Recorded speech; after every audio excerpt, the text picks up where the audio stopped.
Hello, everybody. Welcome back to the 860 show. I have a special guest coming on, way overdue guest. And before I give him the introduction and give him his flowers, let me just give a shout out to Elite Learners family, Kamara Jackson, Al Watson. I'd like to give a shout out to the Queens Defenders, my guy Daga and Heather over there with the basketball program. I'd like to also give a shout out to JC1 Printing for all your printing materials. They were ones who will take good care of you. Also give a shout out to my family over there at Toyota. Can't forget them. We've had a lot of great sponsors come through. Also, my Spencer Squire Foundation, Anna and Patrick Squire, who came in and help out. We have a lot of great sponsors that come in with that help out with the A60 organization and program. So I want to give a special shout out to them. Also, I want to dedicate this show to Michelle Tripodi, who just passed away as of recent of last week. And I want to give a special shout out to her because she was one of the young ladies that actually took care of me at a younger age, around my 12-year-old age, and brought me into her family. So I want to dedicate this show to her. Let you know, rest in peace, Michelle, and you will be missed. And I'm always thinking about you. Thank you for what you've done for me as a young man growing up. And I just want to say thank you to your family for accepting me. So, moving forward, this next guest, ladies and gentlemen, on the 860 show, he plays the background scene. He's one of the founding fathers that started up one of the hottest basketball tournaments in the world, Soul in the Hole, for people who don't know that. He's also one of the guys that started traveling, putting other guys on with the traveling, paying for uniforms, just doing everything possible that you can think of. And all he wanted to do was play softball. He's actually, my family, but he can tell you a lot about me because we lived in the same building. That's one. Two, he can tell you a lot about me because he saw me at an early age where I was going, picking me up 7 in the morning, driving out to play basketball with a bunch of grown men at a young age, kicking me on my butt all the time. I don't know how many times I got beat up. He's still the reason that I got a fat lip from playing in a tournament with a bunch of Italian guys. I think it was only 5 of us. So wherever he calls, whatever he needs, I'm always like, let's go. And he's always been the same person that he is today. He's genuine. And I think for the first time in a long time, I actually felt like a grown up, which was last year. He's always was the one giving me jerseys, like here, here, here, here. Last year at the A60 event last year, he didn't play, but I was able to actually give him a jersey to play in my event. And that to me made it seem like I grew up because this man did so much for me as a kid and as an adult. I felt like me giving him a jersey, it made me feel like I grew up. And that's why I want to give him his flowers today. That's why we're doing this interview. I just want him to know that the respect and love from me is at the highest height. He's definitely on my top list of I would not be where I am today if it wasn't for this man on not just a sports level, on a personal level. You know what I'm saying? So without further ado, I want to introduce my family, Mr. Rodney Roberts, aka Hot Rod. Cuzzo, What's up, baby? You good? what's going down? Ah, man, same old, same old. Just working. That's it. Taking care of the family. I Don't see change. I see we finally made it. Yeah, man. You've been asking me for years to come here. I've been ducking and diving, man. Work, work, work. But today I'm here, man. I'm glad to be here. That's what's up, man. Yes, at Like the I said, Sunday seeing Mike, I had to come on after Mike. I saw Mike. I said I got to come on, man.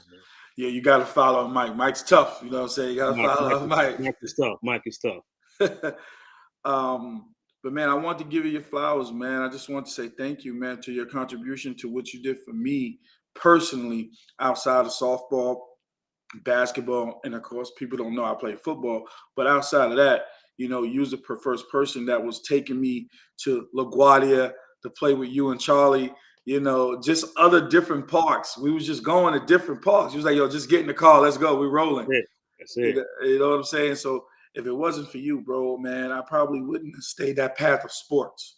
You know what I'm saying? On just letting everybody know how to fine tune my game, and you stayed on me. And the funny thing is, out of everything that's been going on, you never not once asked me to come play with you. You just like, yo, I got a game, let's go. You following? Like it wasn't like you're gonna be on the roster. Just come on, I need you right now.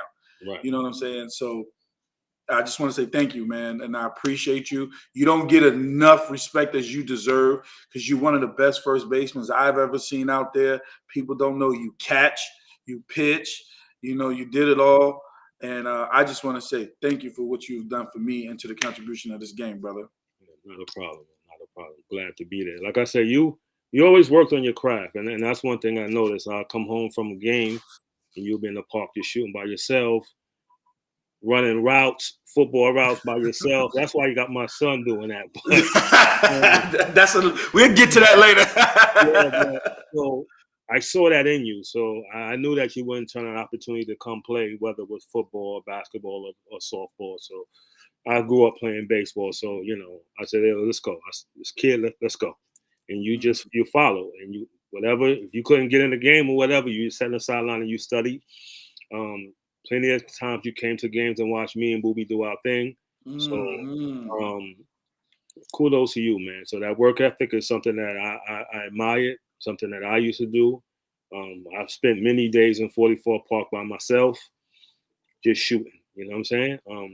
They say Brooklyn guys don't have no jump shots, but I definitely proved that wrong. So 100%. Just, you know, so just you was like a microcosm of me. So that's why I took to you, you know? No doubt.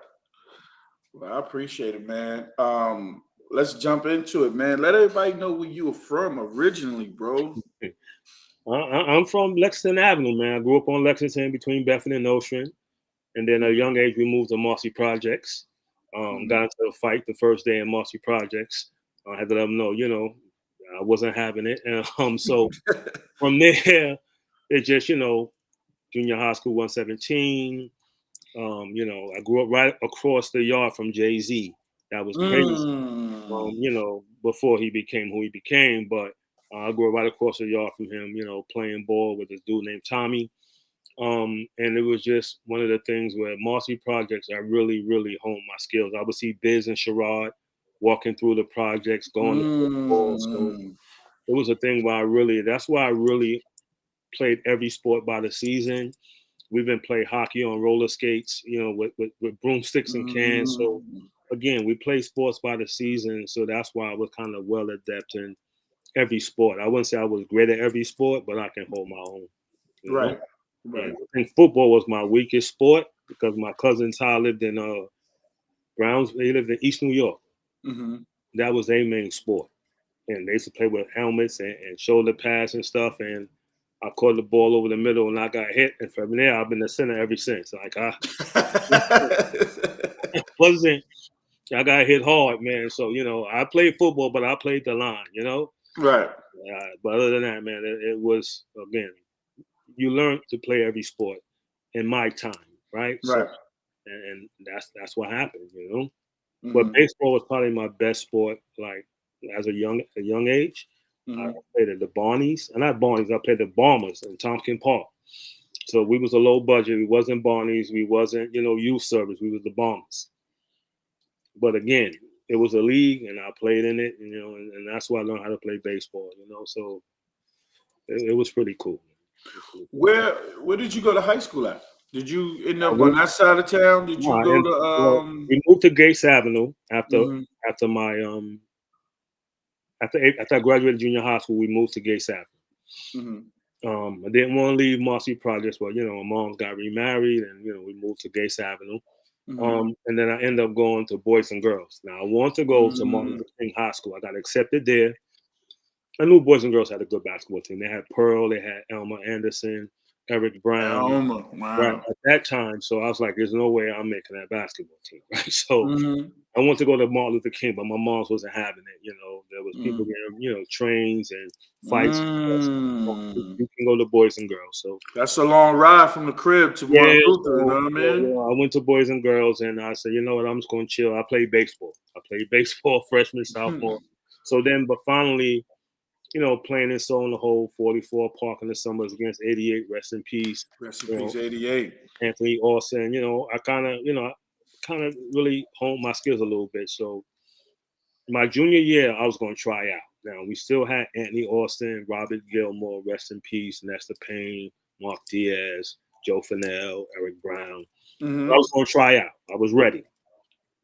The day before tryout, I twisted my ankle playing in the gym.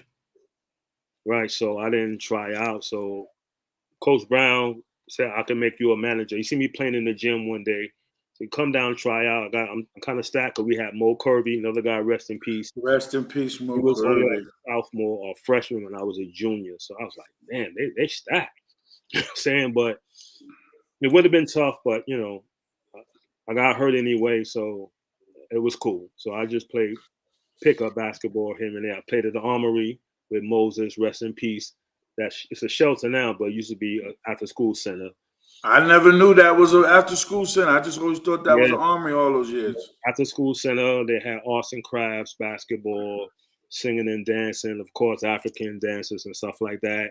So I pretty much played there after school, and we had a nice little team, and it was just something to do for me. You know what I'm saying? But baseball was definitely my sport in high school. And that was it. So after high school, college was around the corner, and it was okay. But then, after college, I worked for Boys Town, USA on Dean and Bergen.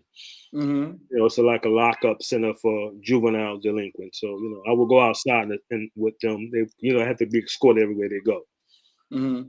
So they would play softball, and it was a Dean Street Park right there. They had a good basketball park there too. A lot of guys should play ball there. No, Dean Street was tough. Yes. So, but me, I would sit and watch or whatever. So one day I played with the kids, man. I hit the ball across the street. It hit the building.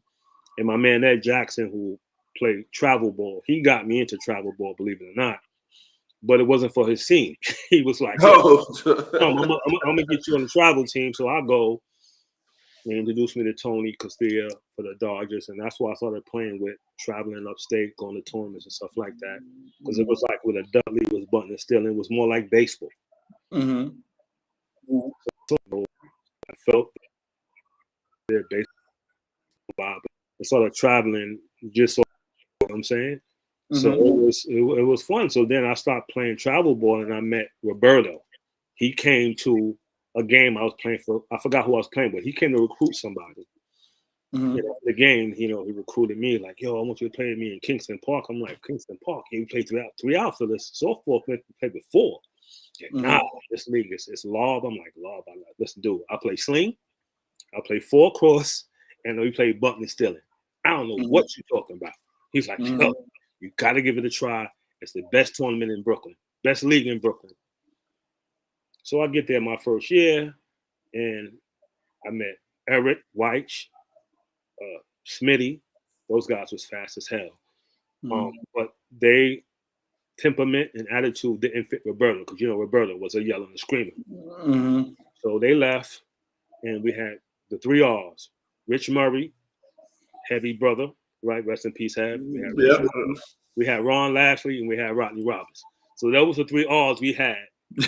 Yeah, and it was crazy because they played 3 across. I played right field, and I never saw a softball play like that before, man. It was like crazy. The atmosphere, the crowd, and then my first year, like we played early, and then I was like, hang around, and then Mo Better came in the park, and they all came together right there. It was like something out of a movie.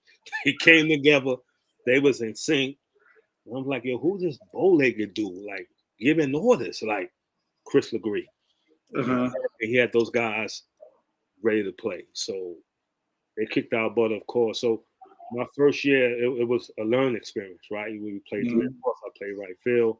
Mo Better. They had Young Guns with Ernie and Vinny. They had the Black Sox. They had Brooklyn. Dave Golson, rest in peace. They had Butch Nelson. Butch. A great Butch Watson, by the way.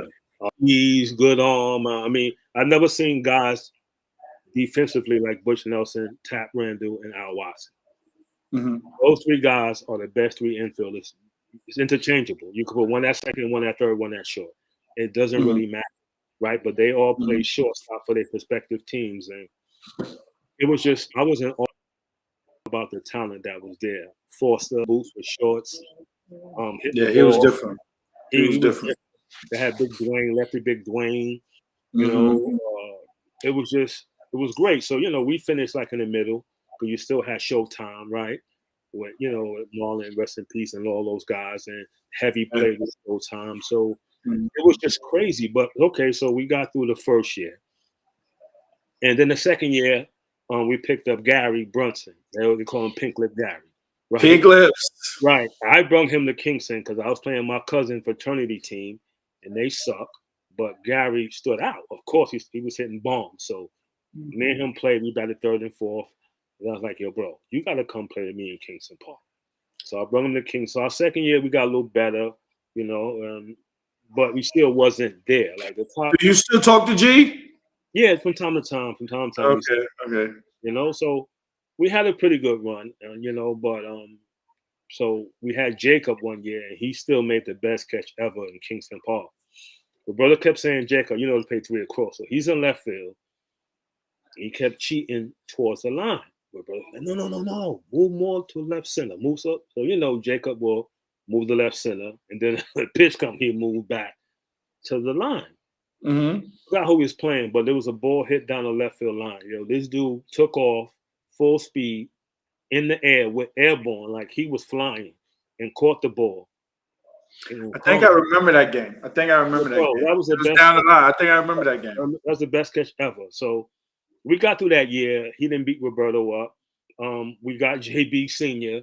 He came. So we had a pretty good nucleus, but we could never get past the Mo Better, the Black Sox, Brooklyn. Those was the top team. We made the championship one year and we lost to Brooklyn in game 6. I'll never forget that because I think Mo Better stopped playing. Al Watson went to Brooklyn.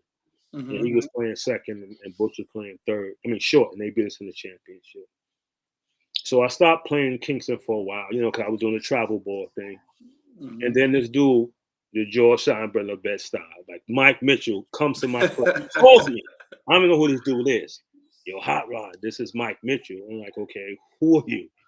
Yo, I've been watching you. I think you can help us. I got a team called the Rebels. The first year we was trash, but we getting better. Where you live at? I'm like, yo. So I'm like, all right, this dude really get beat up. So I gave him my address. He pulls up on Green Avenue. I think he had a white Mercedes or BMW. It was the Lexus. The Lexus. He had a white Lexus. Hot rod outside. So I go outside. That's when we had the big flip phones. And we on the stoop, and he's like the greatest sell pitch ever. Right? So we can use your bat. So I go out, and he got Mike Yard. He got this dude named Rod Johnson. He got a couple of guys, Chester, and again, I'm back in Kingston again after taking a break. But you got to play right field because hold up, Hot Rod. One second. Speedy wants you to tell him about Gary, like that guy, like because we all know Gary being a very quiet person. Mm-hmm. We all know why Gary just come in, bomb, and he leaves. Yeah. Is there anything else you can tell us about Gary when he came out? Because I know he played first a little bit too before they put him at the DH. Gary is my man, but Gary's the only DH. I mean, the first year, man, Roberto put him. Second year he came. My second year, he put him in right field. Nah. Trying to put him at first base. Nah. Roberto was like, listen, you're gonna just DH the whole season, and Gary didn't mind. But Gary. I met Gary, like I said, playing with my cousin in a little, not even C League, a D League in Maurice Park before they redid it. Mm-hmm. We used to play there, and he used to hit bombs, man. But they was just like a frat brother team. Everybody went to college, they was frat brothers, and they just playing in the league. Mm-hmm. They had nicknames on their shirts like Nasty Man, Q Dog or whatever. Yeah. I'm like, this team sucks, bro. But Gary stood out. He was a lefty. There he played wherever he wanted to play. He was their best player. So he played center field, he played left field. Doesn't matter if he dropped balls or nothing. He was the man there. So I just added protection for him. Like he batted third, I batted fourth. They would walk him. They didn't. Nobody knew me. I'm a lefty too. I can hit the ball as far as Gary, but I can hit the ball far. You know what I mean? So Gary was just a quiet dude, work on computers, a computer analyst, and just came to play ball. You know, just one of those guys that wear a shirt and tie. Gary had a mean streak in him too. Now Yeah, don't get it twisted. Don't get it twisted. I played. Gary bring his bananas. He bring his always eating fruit. Yeah, and I guess potassium in, but he was Gary was the man, and he hit the ball, man. He hit some bombs in Kingston, man, his first year. I think he hit one off Speedy. I remember he hit one off Benjamin, rest in peace, lefty, that played for Mo Better, and we never beat Mo Better, but Gary kept it close, right? And Chris Legree respected Gary, So Speedy said Gary hit a bomb off him, and when the walk off, and then he said when he was running around the bases, he said, "You don't know who I am." Yeah. Gary wasn't much of a trash talker, but if he can get it in, he'll get it in, man. For Gary to talk trash, it took a lot. It was Speedy though, bro. You gotta understand, Speedy was one of the best pitchers in the league. And again, when you play just 3 outfielders and lob, you expect the game to be 14, 13, 15, 14. But with Speedy pitch, man, facts. There was some good games, like 3-2. Like you really couldn't. Speedy ball move, man. That ball was dancing, bro. It was crazy. But I hit the ball left field a lot, so I got a lot of hits. I didn't always. Oh yeah, you went Alpo a lot. You went Alpo a lot. Yeah, left center was all my whole left center. Yeah. So let's go back. You played high school. What was the baseball coach at Boys and Girls? Do you still remember his name? Jay Priven. He was there when I was there. Yes. And he was there when I was there. Right. Our best player was Derek Oliver. Dio. So you played at high school with Derek Oliver? Yes. Wow. Okay. I would say Sean Dunston was ranked number 1 in Brooklyn, and Dio was ranked number 2. Like Dio had a lot of college scholarships, offers, and stuff like that. I don't know his story, but I know he didn't go away to school. But Dio was nasty. We had Dav. Dav was on the team. He was a captain. He was a shortstop. Who Dav I'm talking about. And then we had Birdman at third base. So we had Boswell. Remember Boswell? May he rest in peace, Bos. But we had another Boswell. I think it was his cousin.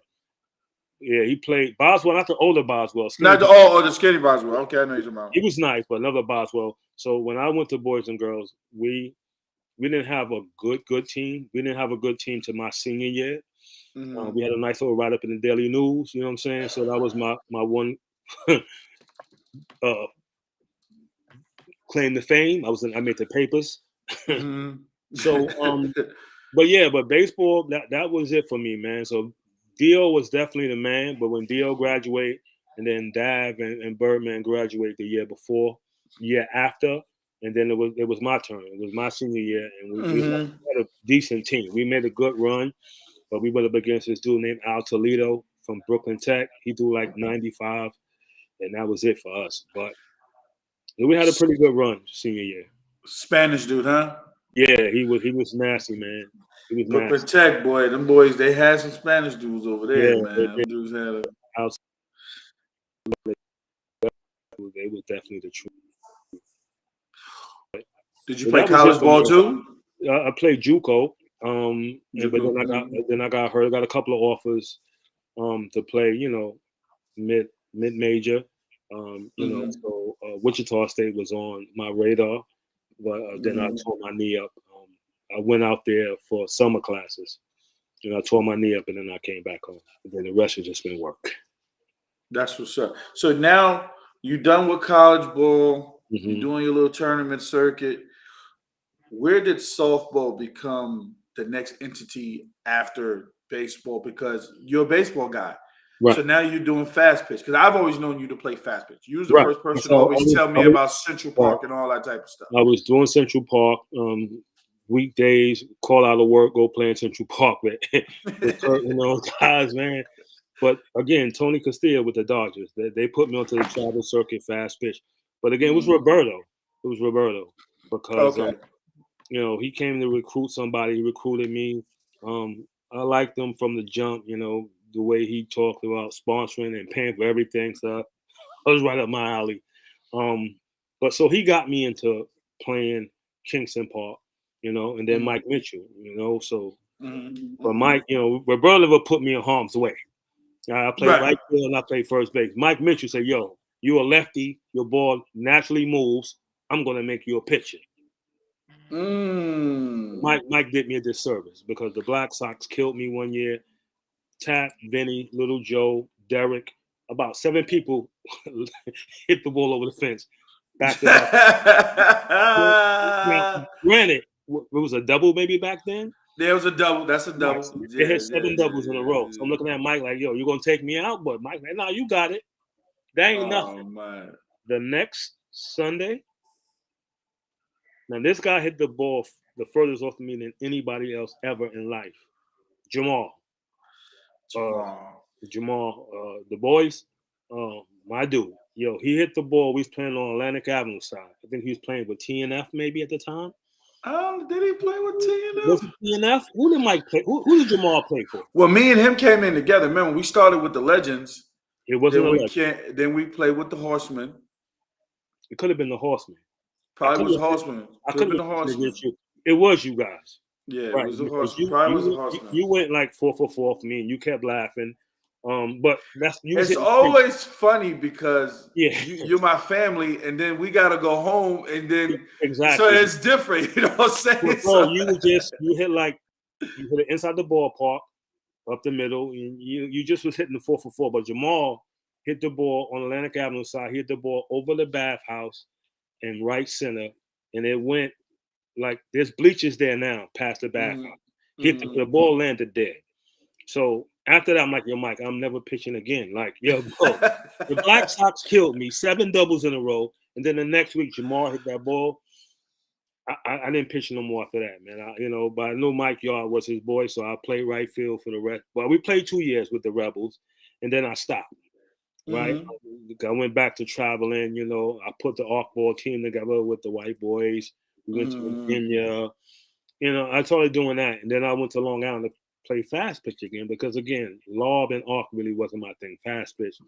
Then I brought all you guys out there with me to fast pitch. JB Jr. I remember picking him up on Lincoln Road, that little small tight block. And I was a car full, right? And I was always a driver. But we was riding. We was rolling, baby. We was rolling. And then we just went out there and we did our thing in Long Island. But it was fast pitch for me, So I was fine with that, And plus I started playing basketball again, right? Because my knee was better. Let's talk about that. A lot of people don't know that you have a background in basketball. You was one of the best point guards. Yes. In Brooklyn. So let's keep this official. We're not going to even go there. And you was out there playing with the Speedies, the Hectors, and when Solar, Rod Strickland and all those dudes back. You was giving them that same service. You know what I'm saying? Tell people about your basketball career, dude. Like, how did that become? Because I know, I played against you, so I know majority of the story. But still, let people know that your basketball career was totally separate than your baseball and softball career. Well, again, I could always play the game, and I always worked at my craft. I wouldn't consider myself nice. I let people say that for me, but I held my own. Whether it was, Kelly was nice in Brooklyn. Kelly was a problem, man. Yeah, that whole Buck Wild crew was crazy. Yeah. Kelly was a problem, man. But I could just play the game. So, and again, my era was Rod Strickland, Boo Harvey, Kenny Smith, Pearl, Mark Jackson. So when I would go to these tournaments, I had to face these guys. I remember playing in Nike Pro-Am, and we was called the Nomads because we didn't have a name. We were solid players, but we didn't have a name. In the Jersey Pro-Am, they had Kenny Smith on one team, Rod Strickland on one team, Boo Harvey. And out of the 3, Boo Harvey gave me the toughest time. Boo was tough. Because he could shoot. Yeah, Boo had that game. Right. Boo was left-handed too, right? No, he wasn't left-handed, but he could shoot. So I remember that he could shoot. So, but they always tough. Ross Strickland, Yeah. Mark Jackson will poach you up or whatever. Kenny Smith was fast as hell. But that was my era. So, again, I just played the game. So playing against those guys made me better. Right. So it's just one of those things where when I stopped playing, I started playing, in tournaments, I always went, whether it was Wyckoff, Charles got me down there. I made a name for myself playing against Lamar Jones and them. But Soul in the Hole, when I stopped, we brung Soul in the Hole back. Then I want to play. Right? I had got Obi, Ed Cottle. He was one of the 5 guys that team. Oh man, we're gonna talk about that though. Right. So we played. I had the lefty guy, forgot his name. He went to American University. We had Ty Davis, Ty Boogie. He was funny, man. Stop passing Boogie the ball, give me the ball. So I was caught between Boogie on one side, Ty Davis on the other side, man. But Ty was nice. I started working at Flatbush Boys and Girls Club, started running tournaments with Chico, and Ty played with Chico, and Ty just did us dirty. Like I was coaching, but I kept saying, yo, this guy is unstoppable, man. But you guys from Flatbush, y'all gonna learn today. So Ty, and they had Hector. Rest in peace. Rest in peace, man. That dude's career cut short too early. So I mean, again, cause I just play against and with a lot of great players. So I didn't mind. Like even with Booby, they would call us Dumas and Thomas. Of course, I was Dumas. I was a quiet one. Right. You know what I'm saying? But I didn't mind that. Like we had fun, we competed, and that's what basketball was about for me. It wasn't about winning, it was about competing. Softball, I wanted to win. But, basketball was just about competing for me, A lot of great stories, bro, that these guys don't know. A lot. They don't understand that you put in a lot of pain and work. And we're gonna get back to the softball tip. I want people to know about this game that we played in. Okay, so that we both got broke up in. And it was only 5 of us. Right. It was only 5 of us playing against a bunch of Italian white boys. I don't know where you found this tournament at. Well, I play all over the place. So I met my boy Nick in LaGuardia. My boy Nick. I play LaGuardia on Saturdays, play ball or whatever. So I met him. He said, "Right, I got a tournament. I think the prize was only like $500, right? Something like that, or maybe even $850 or whatever. I know it wasn't $1,000. So I got you, and at that time you was at your peak. You was jumping out the gym. I got my man Edgar. Out the gym. He was the defensive stopper, my boy Edgar. And I got Eddie Cottle. He went to Robeson. He was 6'3". And he jumped out the gym as well. And then we had me and Booby, right? So we play below the rim, and you guys played above the rim. And Booby had to get back to JUCO. That's right. Yep. He didn't have the money. I'm like, all right, we're gonna get you this money, but we're gonna play ball. We're gonna win this cash. We gave Booby the majority of the money. We all took just $50 a piece. And then the $50 we went to Boston Market. I'll never forget that day. Yeah. We could barely eat. I lost a tooth that day. You had a busted lip. I think Edgar scraped his knee. But let me tell you something, man. That we played 5 games, just 5 guys, no subs. We played all day. But we won that money, right? And I can't count the number of dunks you, Edgar, and Ed Cottle caught. It was crazy. And it was just like we would just handle the rock. We'd come up court, fast break, boom, boom, boom, boom, boom. But the white boys wasn't giving in. They was not letting us rock like that, dude. No. But you guys had quick hops, and it was just they couldn't take the ball from us, and they couldn't stop you guys what you guys got in the air. So that was probably like the best tournament for me ever. All right, because it was just like 5 guys. It was like he was our brother. He needed to get back to school, and we didn't mind giving him that money for that plane ticket. Yeah, it wasn't even a thought process. When you called us, it was like, yo, let's roll. You was like, yo, I got Gatorade and water. Don't worry about it. You good. Just go play. I'll take care of everything else. We was like, all right, let's do it. You know what I'm saying? Let's just go have some fun.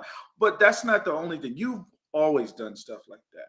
Yes. That you don't, and even when we did the travel softball, why did you get into that? Because I know, like I said, you didn't like ARC like that, bro. Yeah. Why did you want to do the travel? Because you started saying, yo, let's get a team together. You know what I'm saying? Why was you doing that too? Experience. I went to one tournament, and again, heavy RP. He taught me, right, that because I couldn't hit off, so we had the tournament and tell DL, I said, what's up? We had the tournament and the guy had heavy hit the ball up the middle and he hit the guy, right? So we go back on defense, heavy's pitching, and I'm at first base. This is a Dudley now, this is when we had straight aluminum bats, and the guy shot the middle and hit heavy.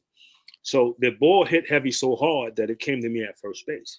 So that when I tagged first base, he seen my face expression. So you know me, I dropped my glove and I was going at him. Right. He said, bro, listen, that's the rules of the game. I hit him. I'm the pitcher. I expected to get hit. Let's not come out here. We're black, playing with a lot of white dudes. Let's just keep our cool and play the game. I didn't think Heavy made it out that whole tournament. Like him and Rich, his brother, they was pros at hitting the off ball, right? So from that tournament, I was like, yo, I want to do this again, but I want to do it my own speed. Because they was vets, right? They taught me the rules of the game.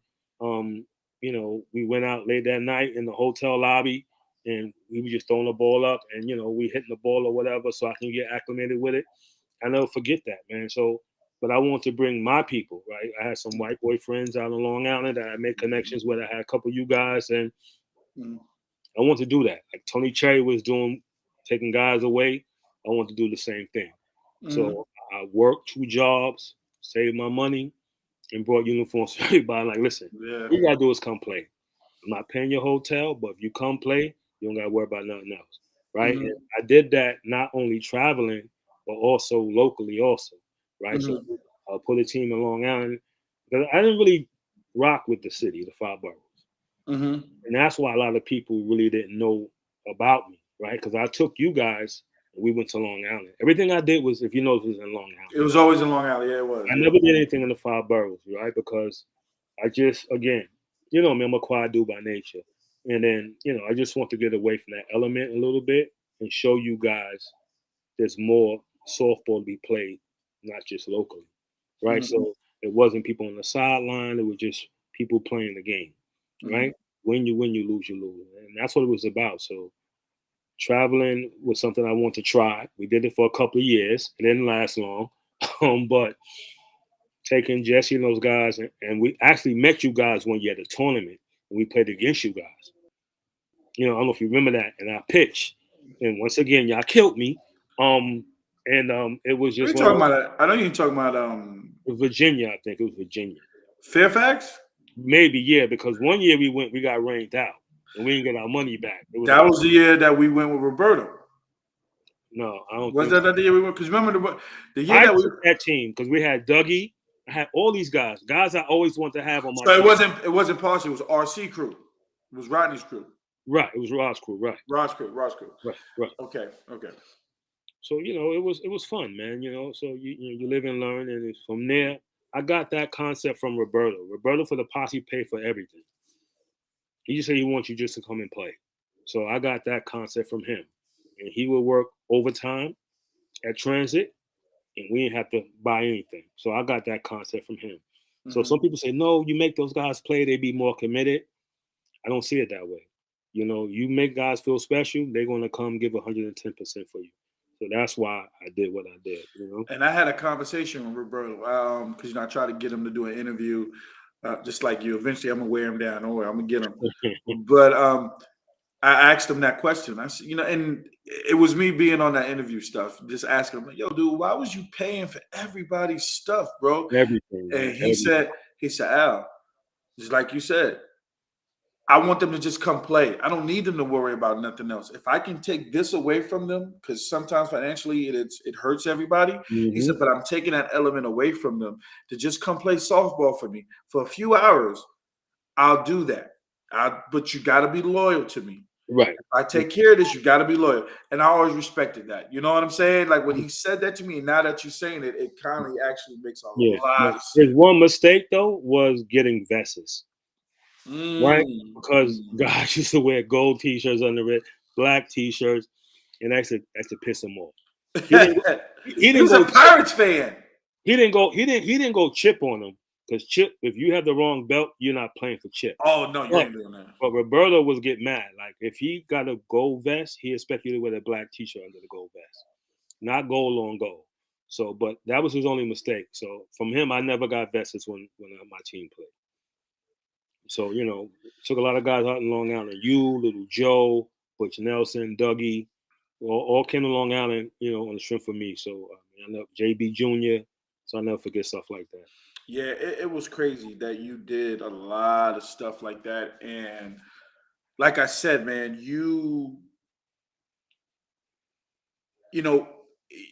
a lot of people do things where we play at. Correct. But getting flowers and recognition, you don't get. And like I said, I can tell your story because it's easy because I know you, family. It's easy to tell that. But a lot of people here on my show, they don't know you unless they grew up with you, the Derek Olivers. You dig what I'm saying? That played Marv, the guys that played with you. But a lot of people don't know what you did for a lot of the other guys. You actually help people get jobs too, bro. Yeah. I believe in giving back. So, but you do softball, do Kingston Park as a brotherhood. And so I met a lot of guys. Like in the beginning, I just always see Vinny all the time. I wouldn't even speak. Like we'd go in the grocery store, get soda and a drink or whatever. Right, but then but it's a brotherhood. So when Vinny got sick, it kind of resonated with me. Like, yo, listen, man, this guy I've been knowing for years. It's time that we wasn't beefing. It's just that I would say what's up to certain people I wouldn't even talk to, but that was just me. But now it's like a brotherhood. So, all those guys from Kingston, man, you meet some good brothers. Little Joe, Mike Mitchell, Eric White, so those guys stick with me. Like no matter what I do, like how I used to do with you, I can call Little Joe, and Little Joe will come play with me anyway. I can call Eric White, and he will come play anyway. If I need a coach, I need a GM, George Steinbrenner, I'll call Mike, and Mike will come anywhere. So it was just one of those. That just cuts who you are, though, Hyrod. Yeah. You're OG. You're OG to the game. You're OG to everything that you do. So it was kind of hard. Like, can you imagine me telling you, "Nah, I'm not coming to play with you"? You probably still make me play. Like that shit wouldn't even make sense. Like you still kick my ass and make me come play. Like that wouldn't even make no sense. So I'm like, yo, and then again, you never ask for anything. Yeah. Never. So it was just like, yo, I need you. All right, let's roll. Like even like you said, after we gave all that money to Booby to go back to school. Yo, here, this is what's left over. Here you go. Yo, let's go. And you took your money and you still brought us something to eat after. Yeah, because even though we could barely eat, man. Yo, your lip was so big, bro. Yo, I said, oh my god, man. I lost. And he was like, yo, you mad about your lip? Look at my tooth. I don't have no tooth. Yeah, man. Yo, I had a hole in my smile, bro. It was crazy. That's how hard I was hitting the mouth, man. But again, Booby, he needed the money to get back to school, man. So, that's my dude. And that was the tournament was a Saturday, and I called you guys on a Friday, right? The next day, I'm coming to get you. You know what I'm saying? So, and that's how it went. I got 5 guys. I didn't want no more because I had a caddy, and 5 guys was enough total in my car. So listen, we ain't gonna have no subs. We got to play 5 games to win it all, and we got to get my boy back to school. Yeah. And that was it. You guys came on and we did our thing. Crime, what's up, dogs? Crime, what up? That's my other family. One of the best first basemen ever to play in Kingston Park, man. Crime. Yeah, but they won't give him his credit. But that's another G. And defensively, man, like nothing got past Crime. In the scoop game, was crazy. Salam was everyone back in the days, man, because he was so low to the ground, man. Salam scooped everything. Yep, that's true. That's true. This is a good segue. Let's jump back into softball, Kingston Park. So now you with the Rebels. You did your thing with the Rebels. You left the Rebels. You went back to fast pitch. What brings you back with the posse? Because you end up coming back with the posse. I didn't come back to the posse. I came back to play with the Cubs. And that was a year, I mean, we were stacked. But again, I'm older now, right? So you had the Kindles, the Kels. Wait up. Didn't we go to Mo Better? Remember? Right. You got us a gym. You know me. You got us a gym I was a out gym. there in the Bushwick. Right. And I quit after 2 games. And I ended up winning the championship that year. Chris, never great salesman. I think you told him I can get a gym. Chris called me like for 2 weeks straight, every day. Right, we need you to play. And I'm listening like, yo, bro, you don't need me to play. Y'all got a squad. You know what I'm saying? Y'all had the Cincinnati Red little outfits or whatever, the jackets.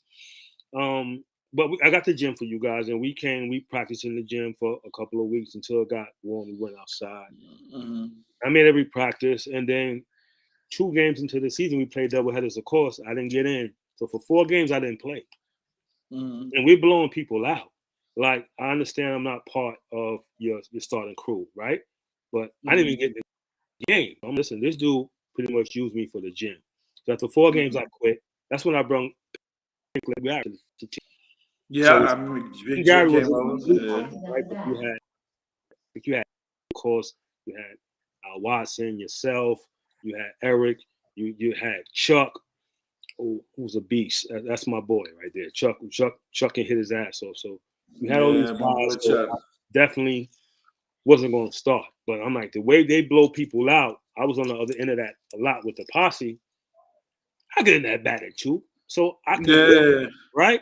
But bro, you had some guys on the team that definitely wasn't better than me. But Chris was loyal to those guys. So I had no problem with it. So I didn't cause a big stir. I just never came back. And then y'all end up winning it that year, the championship. I felt like doodle, but it's cool. So I never won in Kingston Park, right? So I leave, start playing fast pitch in Long Island or whatever, and then here come George Steinbrenner again. Mike Mitchell, yo, we got a team. Me and Norm, and I think the guy who was blind, he Daryl, rest in peace, Daryl. Rest in peace, Daryl.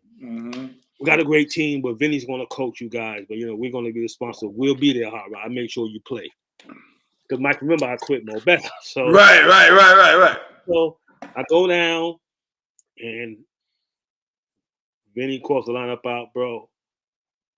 Bat first, second, third. So I don't hear my name because 7th, 8th, 9th. Then he said batting 10th, hot rod. Like, yo, batting 10th, V. So again, I ain't saying nothing. So I was 10th and Carlton was 11th. But that year, everybody that was in front of me was hitting. So we had Kel. We had what's Kel's brother name? Big left. Is it Reese? Reese. He was a beast. So we had Reese. We had Big Mel. We had Mike Yard. We had Kells, Kendall. Man, we were stacked. Right? Oh, you had Chuck, Ricardo, Dav, Al Davis, Dav. Dav batted 9th. Dav was one spot ahead of me. So, and these are people that can really hold their own. Like Carlton would bat leader for most teams, right? You know me. I bat 3rd, 4th, or 5th. Dav used to bat 3rd, 4th, or 5th. We're 9th, 10th, and 11th. We beat Kenny Kings one game, 44-7. God damn. They didn't start the game? Nah, because the way we scored the runs was crazy, right? And I got 10 at-bats, batting 10th. So from that, I never complained again because, of course, there was games I didn't get those many at-bats. But, again, the team was stacked, right? And me, I wasn't part of that clique. I never hung out.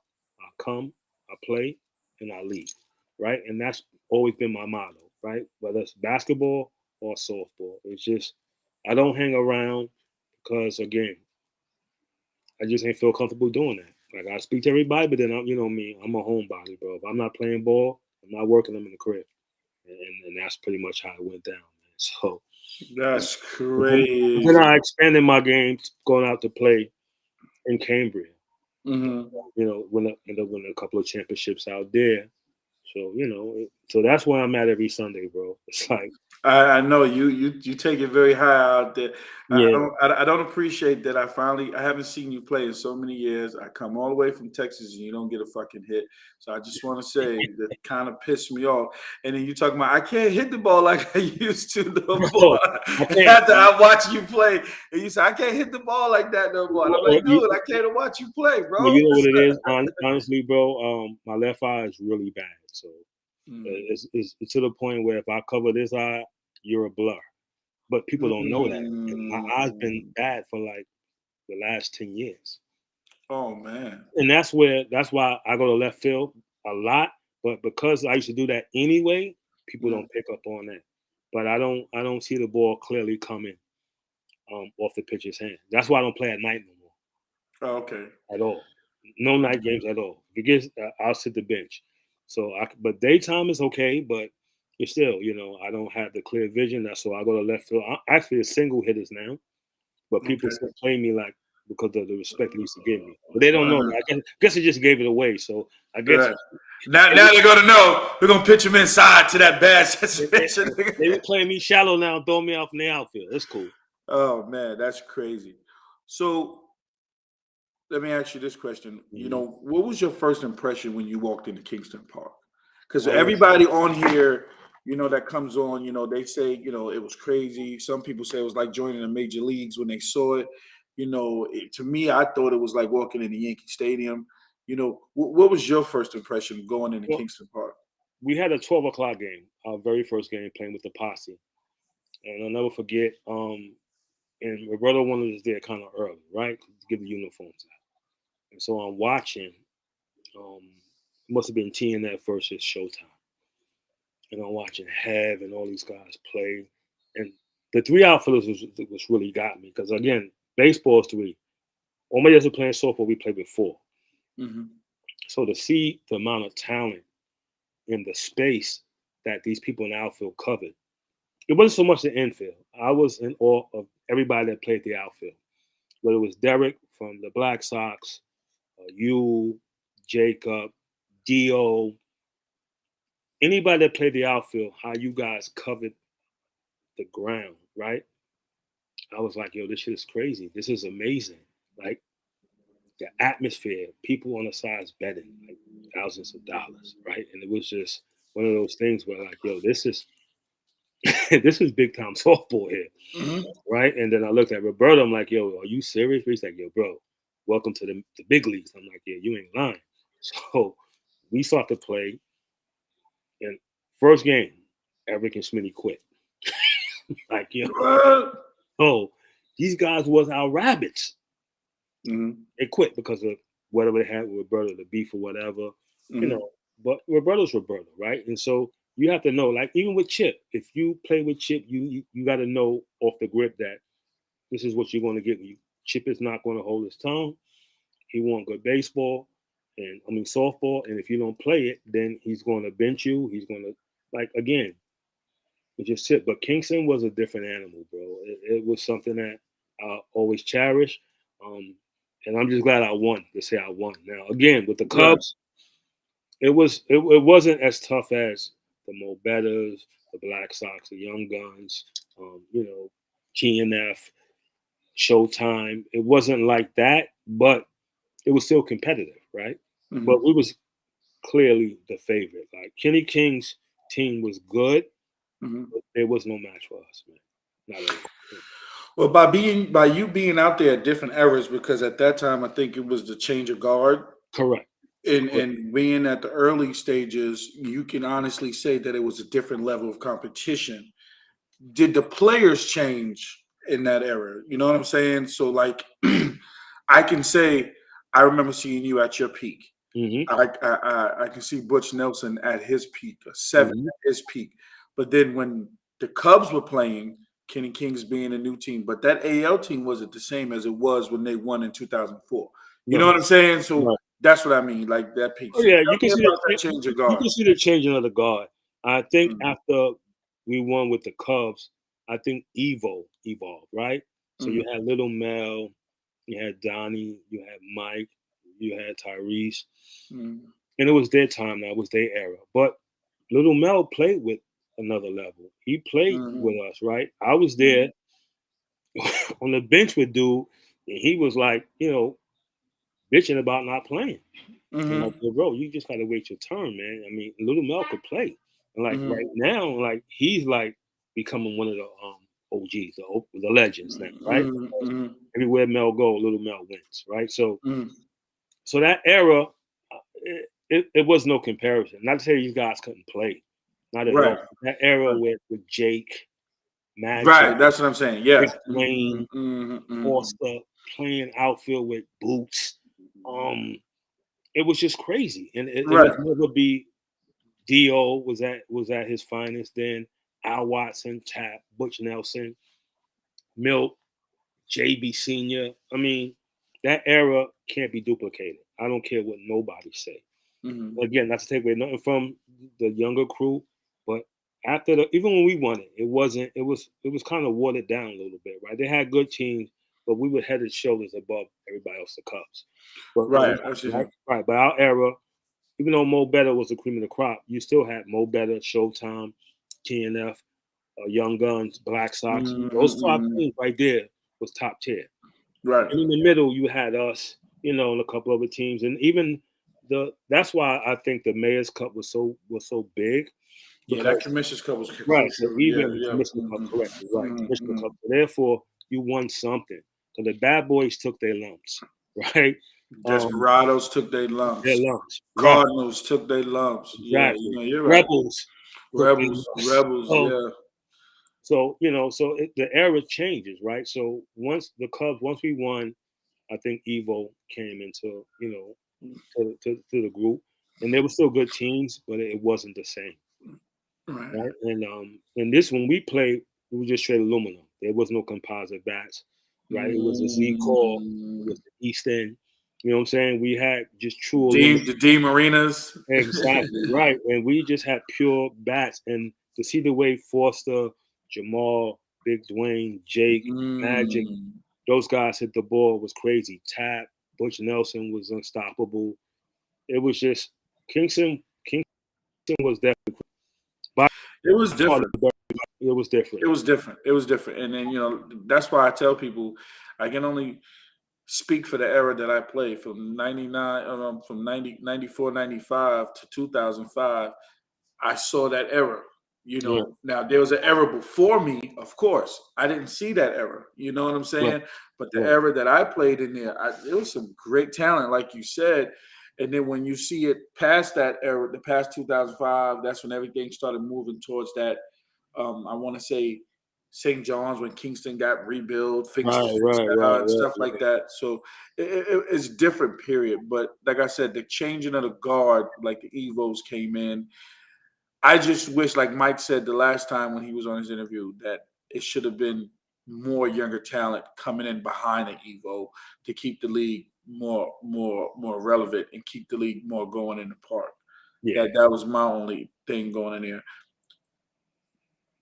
Name some of the players that you played with out there in that park, and you go to different parks. You're like, man, I ain't never seen this type of person play in this area. You know what I'm saying? Like, I can be honest. Like, I play tournaments with a lot of these guys, and then I'll go, man, this guy is nowhere near like this guy over here. You know what I'm saying?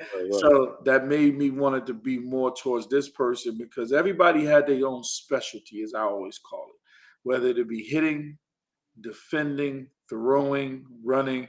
We all had a specialty. Not everybody had 5 tools, but they were great at it. You know what I'm saying? And that's what they do. I knew when Magic came to the plate, it was going to be a home run.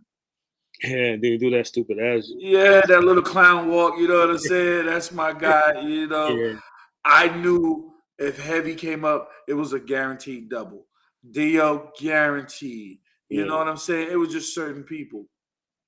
All right, so, I mean, the guys during my era, definitely Dio, Tap, Derek from Black Sox.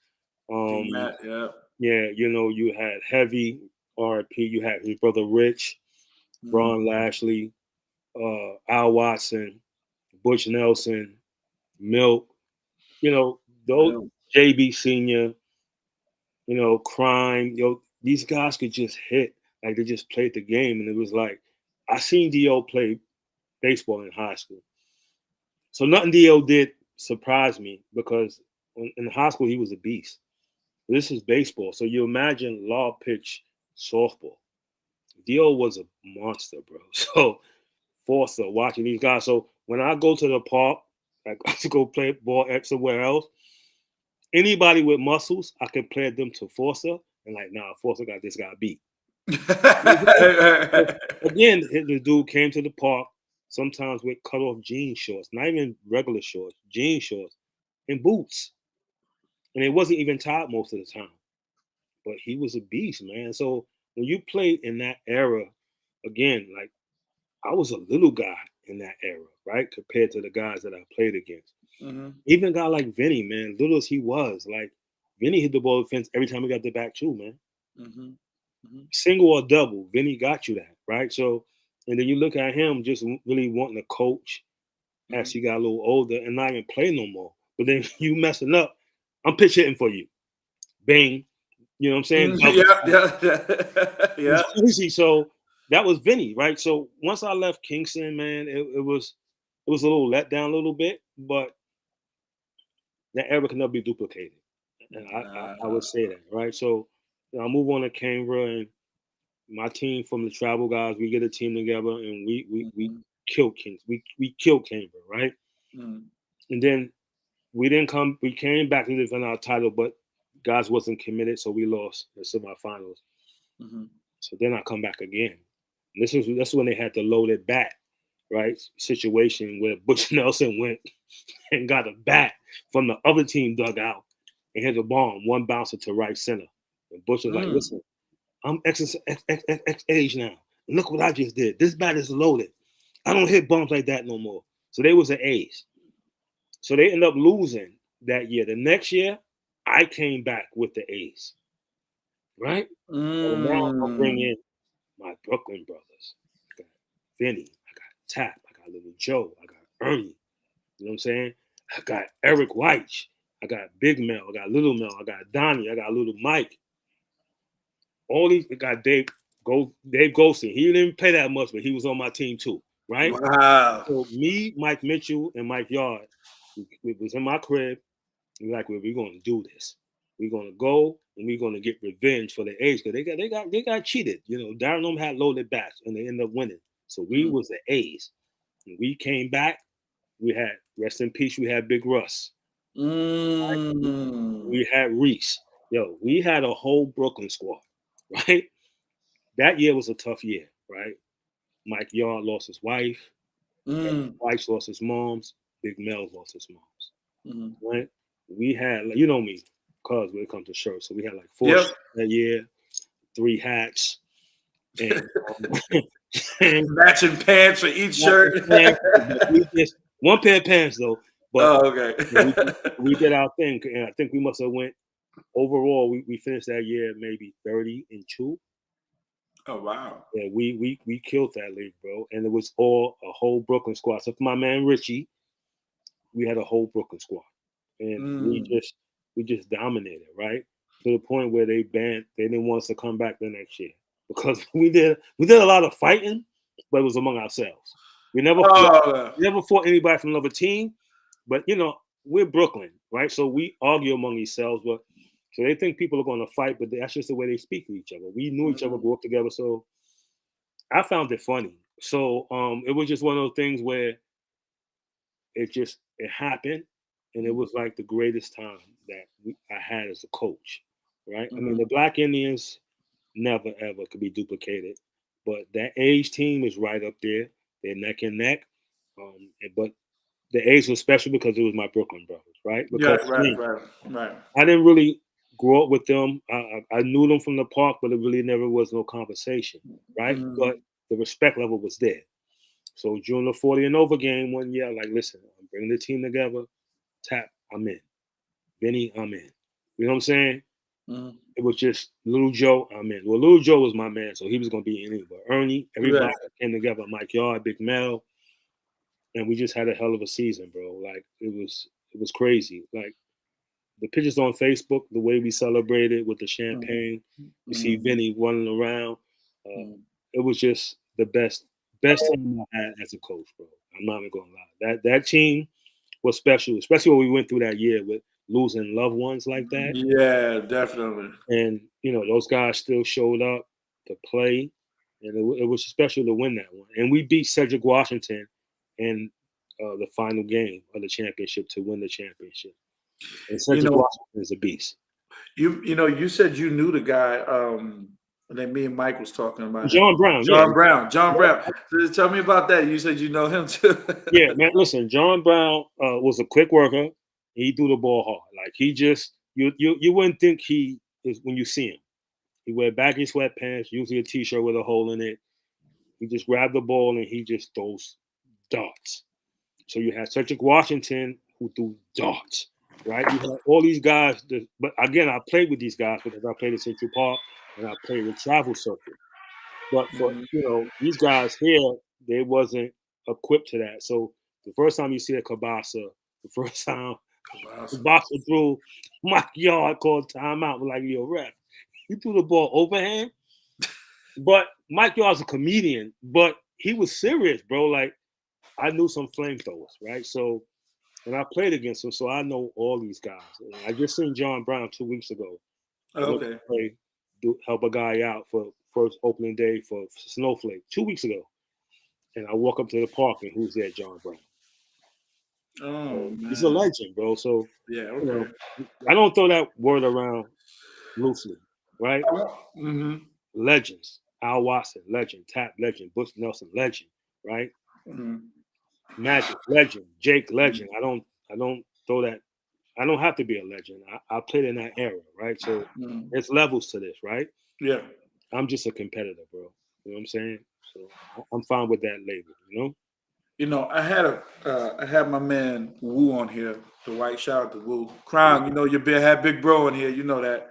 And we were talking about Mike said he still got some nightmares about John. Yeah, Mike. It's okay, Mike. He ain't pitching them all, baby. It's okay. And, of course, we talk about the Hall of Fame. Correct. And he says, we talked about it a little bit. And he said, these guys that want to be called Hall of Famers, do they know that there are a lot of people before them that had great careers? When you say Hall of Famer, you want to put yourself in there. You got to think about the people who came before you. Exactly. How do you feel about that when people say, I should be a Hall of Famer or I should be in a Hall of Fame? What is your opinion? Further, what's your opinion on what should a Hall of Famer be? And what you think the criteria if a person should get into a Hall of Fame, what that should be? So it's a two-part question. It's a two-part question. Well, definitely chips, the amount of chips you won, right? But again, like in basketball, everybody don't have a chip to get to the Hall of Fame, right? Patrick Ewing. Mm-hmm. But people that put work into the game, right? That struck fear when they came to the plate, or even on a defensive level, right? So in my era, there was a lot of great players, but everybody's not going to make the Hall of Fame. Mm-hmm. In my opinion, right? Because again, there's certain criteria. What did you do in key moments, right? How did you play? How did you do individually? And how did you do in the team concept? But there's a difference, right? Really, people stood out, right? But you was on bad teams. So have great numbers on the back, and it happens all the time, right? Again, Hall of Famer, but I would definitely put from the posse, I would say Gary's a Hall of Famer, right? Just for the stuff that he did with the posse. Right? Mo Better, a lot of great players, but everybody's not a Hall of Famer. You got Magic, you got Speedy, you got Jake, you got Big Dwayne, Al Watson, Chuck, yourself, Ricardo. I mean, Magic, these guys put work in. You guys won no matter where y'all went, and y'all individually, y'all talent stood out, right? So defensively, I mean, you guys, who ran on you? Again, you had a lot of assists playing center field, right? So you got to look at that. Chuck had a lot of assists playing right field. I don't think there was a better right fielder in my era than Chuck. Like he knew how to play the fence, he knew how to play the gate. Like it was like Fenway Park. Like he knew when it was going out, and when it wasn't, he positioned himself so when the ball bounced, he get it and throw it back in. So There's a lot of people who couldn't play that right field ball, man. Exactly. There's a lot of people. I agree. I play right field, so I know. Like, yo, get me at first base, bro, as soon as possible. You know what I'm saying? And then you had that little pole and Yeah. Yep. man, listen, that pole, I stop short every time, took my glove out here, bounce right there. So again, certain criteria. So again, I wouldn't throw that around loosely. I wish I could be on the board for that. If we ever do have a Kingston Hall of Fame, I don't know if it's one, but I like to be on the board because definitely everybody is not a Hall of Fame. Right? There's not one. That's something that eventually that I'm gonna get done, Mm-hmm. and I want to put the right people on the board, the ones that are not biased, the one that's not trying to put their friends on there, Right. get in, and I want to be fair to everybody. And I always want to recognize the people, the elder statesmen, the ones that come before. We got to recognize that era. We got to recognize that 80s, that night. We can't move forward without recognizing the past. You know what I'm saying? Like we got to let these brothers know that they were appreciated, because we wouldn't be able to have the platform we have today if it wasn't for that what was going on back then.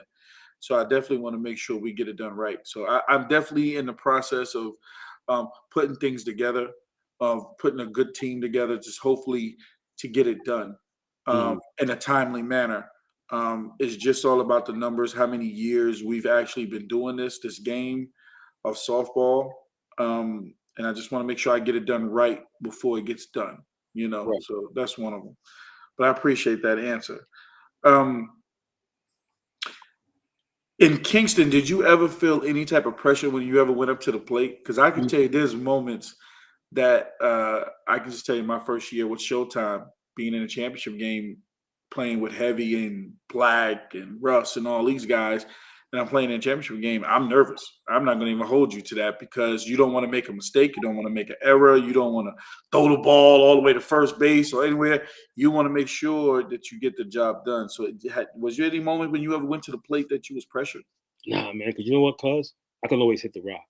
It doesn't really matter. But I'm going to tell you a funny story in Kingston. We with the posse my second year, right? And we playing you guys. We playing Mo Better. Top of the first, we get up and we score 7 runs. The bottom of the first, y'all go down 1, 2, 3. The third out was a hit the shortstop, run through the ball. I scooped it at first. You know what I'm saying? Did the little Willie Montanez do. And I'm hyped because I never beat you guys, right? So I'm hyped, like, yeah. Man, y'all got up. Chris Legree called the timeout. He looked at me because I was, I'm not a trash talker, but I was hyped. Right. Looked at me, and then he said, listen, nope, these guys, they happy. It is only the second inning. Sound like Chris. Sound like Chris.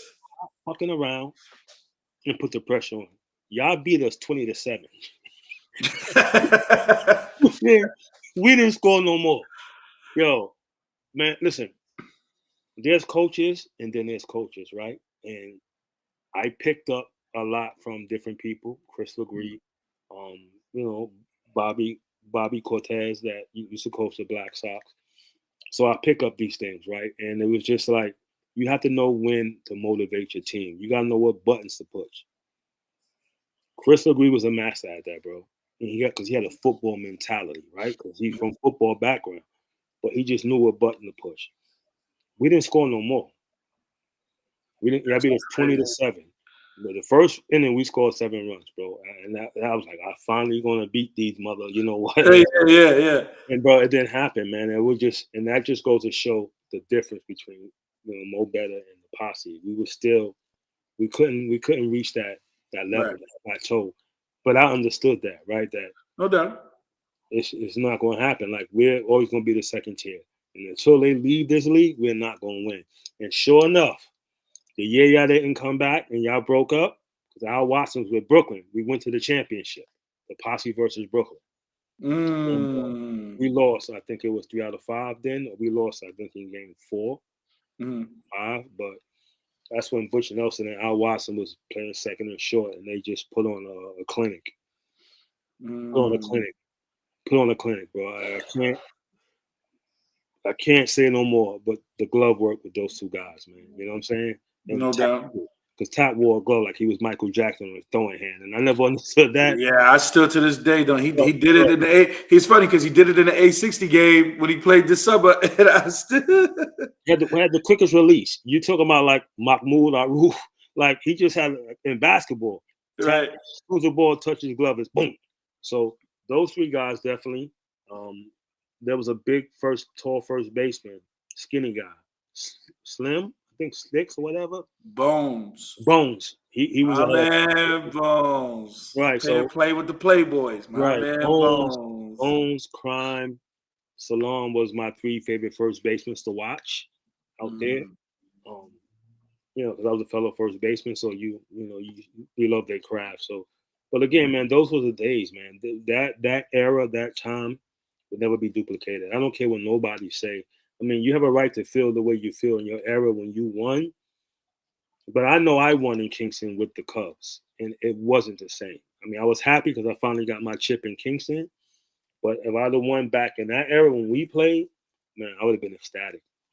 You know what I'm saying? And that's fair because you actually being honest about saying that, you won that time that you won when the Cubs won wasn't the same as winning in those 90s and those early 2000s. You It felt that way. So that's different. That's honest that you said that. Wow.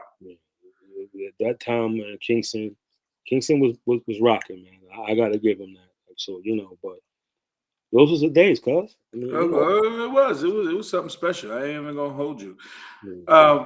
I want to go back to this trip because my boy Nate brought this up, so I'm gonna bring this up to you. Never knew you was on the board with bringing Soul in the Hole out there. I never knew that. I always thought it was Nate and Charlie. Nah, well, Never knew that you was actually affiliated with that yeah, group. well, they came to my house, and because we played, that's our park, so we go there every Sunday. We play pickup ball, and we did our thing over there, and so it's like, yeah, we should bring Soul in the Hole back. You know what I'm saying? So Right. I go home. It's Sunday night, and they, I lived on the first floor. Mm-hmm. They will always come to the window because it's ground level. Your hot rod, let us in. Niggas don't call or nothing. So your room was in the back door. Exactly. So they had to come around the corner. So they came in and they was like, "Yo, we want to bring Soul in the Hole back. What you think?" Like, what do you mean? Like Soul in the Hole, like back in days with the Niles brothers and Pearl and them, they was like, "Yeah, we can do it."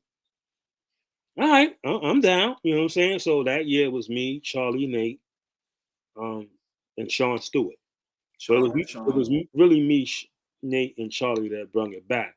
Then Sean Stewart came, and then the second year, after the first year, we had success. I think the championship was kind of quick in a rock or whatever, but it started to get a little crazy. You know what I'm saying? So all the thugs started coming from NA, and a couple of fights almost broke out, but we quickly dispersed that. So me, cause I'm not the kind of person that hang out. I play ball and I leave. But now I'm on the board, so I gotta stay for 4 and 5 games a day. Sometimes during the weekday after work, I have to rush home because I wear a shirt and tie. Come home and change and sit out there, and I really wasn't comfortable because, you know what I'm saying? I wasn't comfortable staying out there watching all this ball and something with the possibility of jumping off, even though it never happened. So the second year, Sean Stewart stepped up, and Dylan came into the picture. Right? And I was like, yo, this is my out right here. Like, yo, I'm going to bring a team into the league. Right? So it was like, bet. So, and that's what happened. But the first year, we brought it back. The original Soul in the Hole was back in the early 80s, 70s, or whatever, with Mike Nowell and his brother Steve and the Nowell brothers and Pearl and Kelly and all those guys. But we brought it back. And it was a good tournament the first year. But me, who I am, I just ain't feel comfortable. You know what I'm saying? My guards are always up, bro. Yeah. Like, so looking around and seeing the temperature of the park, people hanging in the trees, dudes coming to the park with burners and stuff. Not that, but I didn't feel comfortable. So, but it was a good league. Nothing jumped off. We kept it cool. We kept it moving. But after that, I didn't want to be a part of that no more. So they kept it going in the games. Like the trophies got bigger and bigger every year. the prize, and they did a hell of a job, like, you know. But I was part of the original remix. Yeah, I hear what you're saying. Yep, no So doubt. that was a beautiful thing. But you know me, I'm more of a player. So you know, and we had success my first year with Booby and all those guys. We had a great time. Hmm. So my segue is that the reason why you are now going to be the vice president over there at Cambria? Well, again, I wasn't going to do it, but somebody said, "You're hot rod, man. Yo, the way your demeanor is, you know, we need somebody like you." So hey, you know, so don't forget Chip nice uniforms. Yeah, Yeah, you heard. yeah, Definitely had nice definitely uniforms. had nice uniforms, man. Chip is the mastermind Chip behind. still got nice uniforms, Still boy. got nice uniforms. Bro, I got 3 full tools worth of Chip uniforms, man. I played with Chip for years. Like, Are you still oh, playing with him in the Bronx? we won the championship. We went back to back this year, the 50 and Yeah, over. yeah. But yeah, but I'm not playing with him next year. I'm gonna play against him. Uh-oh. Enough is enough right now. So yeah, Jamal, I mentioned you already, man. Yeah, Jamal. I mentioned you already, Jamal. So yeah, bro, I'm the vice president. So actually, we got a meeting in 2 weeks. So we're thinking about, you know, shaking it up a little bit. You know what I'm saying? Being more active in my role from the former vice president. You know, so we're gonna bring a little. I'm gonna bring a little Brooklyn flavor to Cambridge this next summer, man. So don't be surprised you see some big names playing next year, because you know I know everybody, bro. That's what I was just about to say. You're gonna open up the door and just have Yeah, everybody out there. I already know that. just a little bit. Some good softball is coming that way. You know. That's what's up, man. That's what's up. Is it I want to do a Kingston roundtable, and I got 9 positions, and I'm Mm-hmm. gonna give you an EH, and I'm gonna give you a DH, Gotcha. and I want you to pick for the money who you're gonna put at these positions. Now, this is your opinion. You're My entitled to opinion. do your opinion, whoever you want. My opinion. Gotcha. For the money, Mm-hmm. who are you putting at first base in Kingston Park? Kingston Park. You can Gotta put go. yourself. Gotta You go can with put crime. yourself. Gotta go with crime, man. I gotta go with crime, man. Crime made some plays, bro, when he was playing, bro. Like, Okay. crime did his thing. Oh yeah, I got a number of you. Salute the crime. Mm-hmm. Who you got at second base? They're interchangeable. So second, third, and short. I'm gonna tell you right now: Al Watson, Tap, and Butch Nelson, interchangeable. So So they all around the infield, huh? that's the infield. There's no doubt about it. Okay. You can't go wrong with those guys. Okay. That's my infield. Who you putting behind the plate? Jake, Big Jake, Big J. Who you putting in left? Dio. That's my guy. Yeah. Who you putting in center? I'm putting you in center. Who you putting in right? Chuck. And of course, you need a big game pitcher. John Brown cannot pitch in Kingston. Okay. And then that case, I'm going with Speedy. Ooh, that's good money right there. Who is the EH on this roster? Foster. And who's your DH? Big Dwayne. And who the hell's coaching all these dudes? Chris LeGree. There's no way I'm putting any of those guys 1910. Chris LeGree could do it. Right. You deal with that. I'm just over here, bro. I'm telling you, that is my all-time roster. And again, like I said, I give Jacob his flowers because he made the best catch I ever seen. Definitely. I give Jamal his flowers because he hit the furthest ball off me. But again, if you asking me who I'm picking, that's my pick. There'll probably be other people different opinions. But one thing that won't change, bro, and I'm telling you, is that second, third, and short.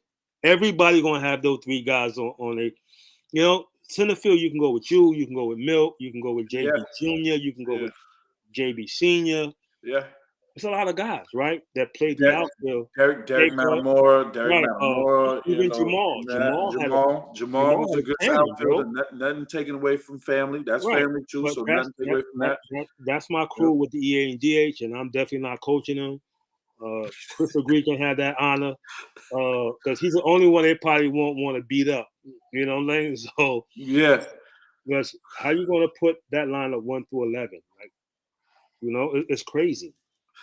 I remember Chris saying one thing about a lineup, Hmm. and I even take it to these guys that I play with out here in Texas. Yo, you got me batting sixth, and you got me batting seventh, and you got me batting eighth. Yesterday, dude, I batted ninth with this team, Hmm. and they was like, "Yo, you mad?" I said, "How many times I'm gonna bat ninth?" Chris said the same thing. How many Yeah, times you gonna bat leadoff? How many times you gonna bat fourth? right. But then Chris broke it down why you bat 1 to 4 and then 4 to 8 with Hmm. the second cleanup. People who don't know that about baseball, the eighth is the second cleanup. Yeah, And he broke that down. And I'm like, I can never get mad about a lineup because I'm never going to bat that position, but only maybe one time. yeah. It's true. Because just some games you're going to be batting ninth, but you're the leadoff hitter because you lead off the inning. So that's what I'm trying to say. When people say about those lineups, I never paid attention to it because of Right. that statement. I always use that, and then I made it count for whenever I bat it. You know what I'm saying? Um, is there anything you want to cover that we didn't cover that you feel like we didn't talk about? This is your interview, so this is something you want to get off your chest. You want to let everybody know. Nah, bro. I mean, again, I'm who I am. I'm humble. I'm laid back. Again, I know what I can do on the softball field, on the basketball court, and the recognition comes. It comes. It don't. It don't. Right. My whole thing has been working, taking care of my family, and just being successful in life and giving back to the community. Something I always did. Whether it be giving jobs to young people or working with young people. So I'm blessed, um, and I am comfortable in my own skin. Right. So You always been. I'm always been kid, and but I'm a quiet dude. But these hands never go nowhere, bro. So That's the one thing you always say. These hands ain't going nowhere. people don't realize I used to box, bro. So when my Bed-Stuy was right around the corner from us. Yep. That's my boxing community. I went there. My mom's put me in boxing.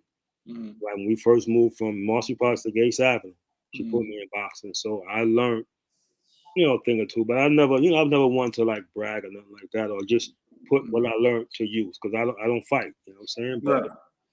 I always had that ability too, but I just never did it. Right. So, but I'm good, bro. I know I've been trying to get this mac and cheese forever since I've been coming home. And you know where this all started from, dude.